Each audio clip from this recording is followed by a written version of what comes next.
وعن علي رضي الله عنه قال قال رسول الله صلى الله عليه وسلم يوشك أن يأتي على الناس زمان لا يبقى من الإسلام إلا اسمه ولا يبقى من القرآن إلا رسمه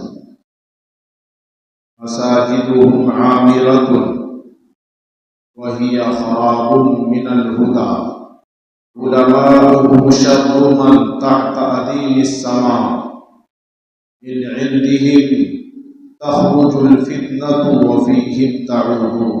ہمارے نبی صلی اللہ علیہ وسلم نے امت تک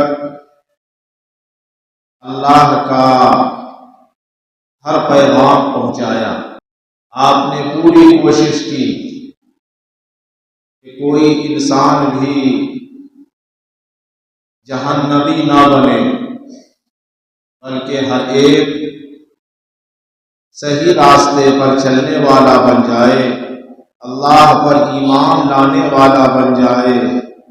چنانچہ نبی اکرم صلی اللہ علیہ وسلم نے اپنے زمانے میں ہر طرح سے لوگوں کو سمجھایا، بتایا کہ ایک اللہ پر ایمان لاؤ، ایک اللہ کو مان کر چلو.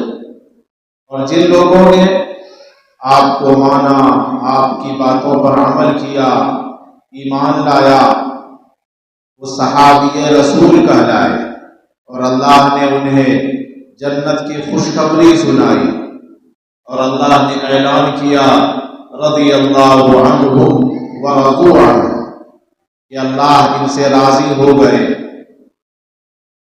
اور جن لوگوں نے نبی اکرم صلی اللہ علیہ وسلم کی دعوت کو قبول نہیں کیا، آپ پر ایمان نہیں لایا، آپ کی باتوں پر عمل نہیں کیا، وہ ناکام ہوئے، دنیا میں بھی ناکام ہوئے اور آخرت میں بھی ان کے لیے ناکامی کا فیصلہ ہو گیا. اسی طرح نبی اکرم صلی اللہ علیہ وسلم نے امت کو آخر زمانے میں قیامت سے پہلے پیش آنے والی بہت سی باتوں کو امت کے سامنے بیان کیا، جسے ہم پیشین گوئی کہتے ہیں. قیامت سے پہلے، قیامت کے قریب جو کچھ ہونے والا ہے، اللہ کے نبی نے اپنے زمانے میں ان چیزوں کو بیان کر دیا، جسے پیشین گوئیاں کہتے ہیں. ابھی جو آپ کے سامنے ایک حدیث پڑھی گئی، اس حدیث میں رسول پاک صلی اللہ علیہ وسلم نے 4 باتوں کا تذکرہ کیا ہے. چنانچہ نبی علیہ السلام کا ارشاد ہے، فرمایا یوشکو ان یأتی علی الناس زمان، کہ قریب لوگوں پر ایسا زمانہ آئے گا، یعنی قیامت کے قریب ایسا زمانہ ہوگا جس میں 4 باتیں ہوں گی. اس حدیث میں 4 باتوں کا تذکرہ آیا ہے. فرمایا کہ عنقریب لوگوں پر ایک ایسا زمانہ آئے گا لا یبقى من الاسلام الا اسمه، کہ صرف اسلام کا نام باقی رہ جائے گا، اسلام کا نام باقی رہ جائے گا. اس کو یوں سمجھیں کہ ہر چیز کی ایک صورت ہوتی ہے اور ایک اس کی حقیقت ہوتی ہے. ایک اس کا اوپر والا حصہ ہوتا ہے اور ایک اس کے اندر والا حصہ ہوتا ہے. ہم کوئی چیز خریدتے ہیں، ہم سیب خریدنے جاتے ہیں، ایپل خریدتے ہیں، تو ہمیں کیسا ایپل چاہیے؟ جو اندر سے بھی اچھا ہو، اوپر سے بھی اچھا ہو. ایپل کا ایک ہے اوپر والا حصہ جسے کہا جاتا ہے صورت، اور ایک ہے اندر والا حصہ جسے کہا جاتا ہے لفظ، حقیقت. اسی طرح یہ بھی کہہ سکتے ہیں کہ اوپر والا حصہ یہ ہے ظاہر، اور اندر والا حصہ یہ ہے باطن. دنیا کی ہر چیز میں یہ دو باتیں موجود ہیں. اس کا ایک ظاہر ہوتا ہے اور ایک باطن ہوتا ہے. اس کی ایک صورت ہوتی ہے اور اس کی ایک حقیقت ہوتی ہے. اسی طرح اسلام کے جتنے احکام ہیں سب کی ایک صورت ہے اور ایک اس کی حقیقت ہے. مثال کے طور پر ایک ہے نماز کی صورت کہ ہم کھڑے ہو کر نماز کی طرح کھڑے ہو جائیں، رکوع کریں، سجدہ کریں تو سامنے دیکھنے والا ہمیں کیا کہے گا کہ یہ آدمی نماز پڑھ رہا ہے. یہ نماز کی صورت ہے. اور ایک ہے نماز کی حقیقت، یعنی نماز کو اس طرح پڑھنا کہ کوئی بھی فرض نہ چھوٹے، کوئی بھی واجب نہ چھوٹے، کوئی بھی سنت نہ چھوٹے اور نماز میں مکمل اللہ کی طرف دھیان ہو. یہ ہے نماز کی حقیقت اور یہی وہ نماز ہے جس کے بارے میں قرآن نے کہا ان الصلاۃ تنہی عن الفحشاء والمنکر کہ نماز روکتی ہے بے حیائی کے کاموں سے اور گناہ کے کاموں سے. وہ نماز روکتی ہے جو اصل نماز ہے. یہ نماز کی جو صورت ہے اس سے کام نہیں ہوتا. مثال کے طور پر آپ پھل خریدنے گئے، دیکھنے میں پھل تو بڑا خوبصورت نظر آیا لیکن جب آپ نے کاٹ کر دیکھا تو اندر سڑا ہوا ہے. تو اس پھل سے آپ کیا فائدہ اٹھائیں گے؟ یہ ایپل آپ کا پیٹ نہیں بھرے گا، اسے آپ نہیں کھائیں گے، یہ آپ کو فائدہ نہیں پہنچاتا. یہی حال آج ہماری نماز کا ہے. ہماری نماز دیکھنے میں تو نماز ہے کہ ہم رکوع کرتے ہیں، سجدہ کرتے ہیں، کھڑے رہتے ہیں، لیکن نماز کی جو روح ہے، اصل ہے، حقیقت ہے وہ موجود نہیں ہے. اور نبی علیہ الصلوۃ والسلام نے فرمایا کہ لا یبقى من الاسلام الا اسمہ، کہ ایک زمانہ آنے والا ہے، ایک زمانہ ایسا آئے گا کہ اسلام کا صرف نام باقی رہ جائے گا. آج وہی ہے، آج صرف اسلام کا نام باقی ہے. ہم جو نماز پڑھتے ہیں یہ نام کا نماز ہے اور یہ اصل میں نماز نہیں ہے. بس اسے کہیے کہ اس کا نام نماز ہے مگر جو حقیقت ہے وہ موجود نہیں ہے. اسی طرح روزہ رکھ لیجیے. ہم روزہ رکھتے ہیں، یہ نام کا روزہ ہے، حقیقت کے اعتبار سے روزہ نہیں ہے. اس لیے کہ ہم روزہ رکھنے کے باوجود سب کام کرتے ہیں، جھوٹ بھی بولتے ہیں، دوسرے کو دھوکہ بھی دیتے ہیں، ہیرا پھیری بھی کرتے ہیں، نماز بھی چھوڑ دیتے ہیں. تو ہمارا روزہ یہ بھی نام کا روزہ ہے. ہماری نماز بس نام کی نماز ہے. اسی طرح زکوٰۃ کو لے لیجئے. زکوٰۃ تو ہم ادا کرتے ہیں، بس یہ نام کی زکوٰۃ ہے. ہم صحیح سے حساب نہیں کرتے ہیں، جبکہ زکوٰۃ کے لیے ایک ایک پیسے کا حساب کرنا ہوگا اور ایک ایک پیسے کا حساب جوڑ کے ادا کرنا ہوگا. تو تمام اعمال ہر ایک میں یہی بات موجود ہے کہ نام باقی ہے، اس کی روح، اس کی حقیقت وہ بات ختم ہو گئی ہے.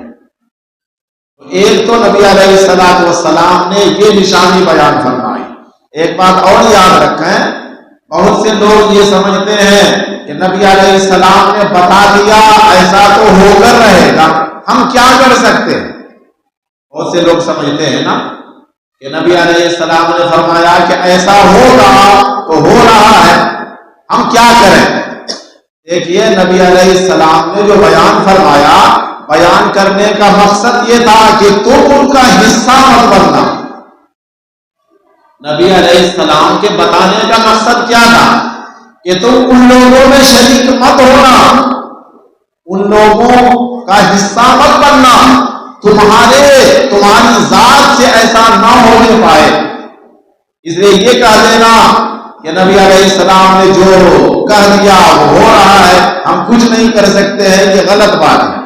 بہرحال یہ ایک پہلی نشانی نبی علیہ السلام نے بیان فرمائی کہ صرف اسلام کا نام باقی رہ جائے گا اور دوسری علامت بیان فرمائی وَلَا يَبْقَى مِنَ الْقُرْآنِ إِلَّا رَسْمُهُ، کہ قرآن کے صرف الفاظ حروف باقی رہ جائیں گے، قرآن کے حروف باقی رہ جائیں گے۔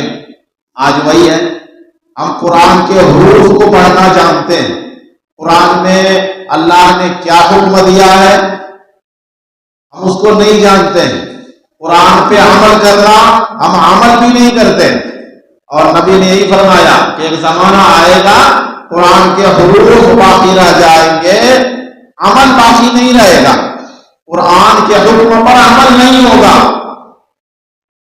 اور آج وہی ہو رہا ہے، یا تو ہم قرآن سے دور ہیں، اور بعض لوگ قرآن کو پڑھتے ہیں تو صرف پڑھتے ہیں، عمل نہیں کرتے ہیں، اور آج ساری محنت حروف پر ہو رہی ہے کہ انسان چاہتا ہے کہ میں اچھا سے اچھا قرآن پڑھنے والا بن جاؤں، اچھا سے اچھا عمل کرنے والا بن جاؤں۔ یہ محنت نہیں ہے، قرآن اچھا پڑھنے کی تو محنت ہو رہی ہے، قرآن پر اچھا عمل ہو اس کی محنت نہیں ہو رہی۔ ایک صحابی ہے حضرت ابو عبد الرحمن سلمی، وہ فرماتے ہیں کہ ہم لوگ قرآن سیکھتے بھی تھے، سیکھنے کے ساتھ ساتھ سمجھتے بھی تھے، عمل بھی کرتے تھے۔ وہ فرماتے ہیں کہ ہم لوگ 10 آیتیں سیکھتے، تو جب تک ان 10 آیتوں کا مطلب نہ سمجھتے اور عمل نہ کرتے آگے نہیں بڑھتے۔ یہ تھا صحابہ کرام کا طرز عمل کہ قرآن کو پڑھنا بھی ہے، سمجھنا بھی ہے۔ اچھا سمجھنا کیسے ہوگا؟ سمجھنے والوں سے سمجھیں۔ آخر ہر کام ہم کیسے کرتے ہیں؟ جاننے والوں کے پاس سیکھتے ہیں، جاننے والوں سے سمجھتے ہیں۔ تو ہم نماز بھی جاننے والوں سے سیکھیں۔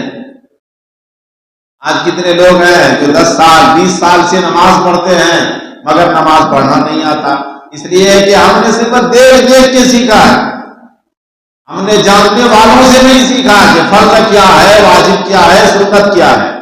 تو بہرحال نبی علیہ السلام نے دوسری بات بیان فرمائی کہ قرآن کا صرف نام باقی رہ جائے گا، حروف باقی رہ جائیں گے، قرآن پر عمل باقی نہیں رہے گا۔ اور آج وہ سب کچھ ہو رہا ہے اور ہم خود کر رہے ہیں۔ اور تیسری علامت نبی علیہ السلام نے بیان فرمائی مساجدہم عامرۃ وہی خراب من الہدی، کہ ان کی مسجدیں عالی شان ہوں گی، آباد ہوں گی، مگر ہدایت سے خالی ہوں گی۔ یہ قیامت کی ایک نشانی ہے۔ نبی علیہ السلام نے فرمایا مساجدہم عامرۃ وہی خراب من الہدی، کہ ان کی مسجدیں آباد ہوں گی۔ اس کا مطلب کیا ہے؟ بزرگوں نے اس کا مطلب لکھا ہے یعنی مسجد بہت خوبصورت بنے گی، لیکن مسجد سے ہدایت نہیں ملے گی۔ آج دیکھیے کسی بھی گاؤں میں چلے جائیے، مسجد کتنی خوبصورت ہوتی ہے، خود ہم اپنی مسجد کو دیکھ لیں، کتنی خوبصورت مسجد ہے، لیکن اس مسجد سے ہدایت کتنی مل رہی ہے؟ کہ جمعہ میں ہوتے ہیں 500 نماز پڑھنے والے اور فجر میں ہوتے ہیں 5، عشاء میں ہوتے ہیں 50، فجر میں ہوتے ہیں 10۔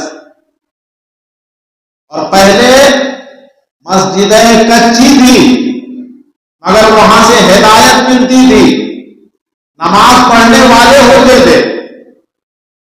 تو نبی علیہ السلام نے فرمایا مساجدہم عامرۃ، کہ مسجدیں آباد ہوں گی، عالی شان ہوں گی، وہی خراب من الہدی، مگر ہدایت سے خالی ہوں گی۔